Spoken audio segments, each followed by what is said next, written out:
বিশ শতকের ইতিহাসে এমন কিছু নেতা আছেন যাদের নাম শুনলেই বিতর্ক, আবেগ আর রাজনৈতিক আলোচনার ঝড় ওঠে। তাদের মধ্যে একজন হলেন ফিদেল কাস্ত্রো, একজন মানুষ যিনি ছোট্ট একটি দ্বীপ দেশ কিউবাকে বদলে দিয়েছিলেন পুরো বিশ্বের রাজনৈতিক মানচিত্রে। কিন্তু প্রশ্ন হলো, তিনি কি ছিলেন? একজন মুক্তির নায়ক, নাকি এক দীর্ঘ সময়ের একচ্ছত্র শাসক?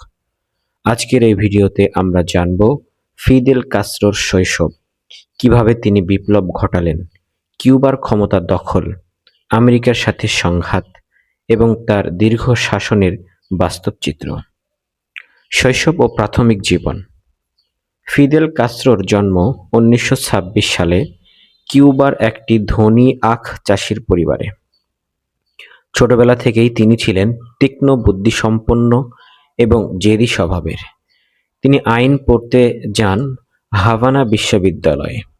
এই সময়ে তিনি কিউবার রাজনৈতিক দুর্নীতি এবং বৈষম্য দেখে গভীরভাবে প্রভাবিত হন। তরুণ ফিদেল বুঝতে শুরু করেন দেশের ক্ষমতা কিছু ধনী এবং সামরিক গোষ্ঠীর হাতে বন্দী। এই উপলব্ধি পরে তাকে ঠেলে দেয় বিপ্লবের পথে। তিনি বিপ্লব শুরু করেন 1950 দশক। কিউবার ক্ষমতায় ছিলেন স্বৈরশাসক ফুলহেন্সিও বাতিস্তা।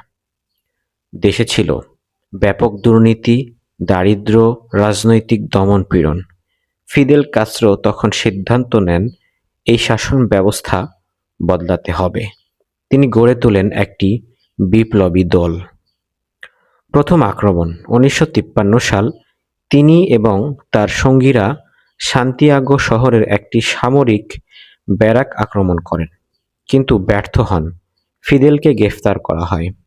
সে সময় তিনি আদালতে দাঁড়িয়ে এক বিখ্যাত ভাষণ দেন, "ইতিহাস আমাকে মুক্ত করবে।" এই বাক্য পরে বিপ্লবের প্রতীক হয়ে ওঠে। নির্বাসন ও প্রস্তুতি। জেল থেকে মুক্তির পর তিনি মেক্সিকো যান। সেখানে তিনি পরিচিত হন আরেক বিপ্লবী, চে গেভারার সাথে।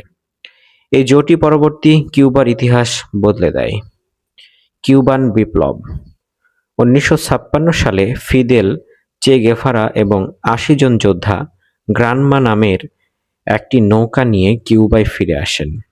প্রথম দিকে তারা প্রায় ধ্বংস হয়ে যান, কিন্তু ধীরে ধীরে তারা গেরিলা যুদ্ধ শুরু করেন।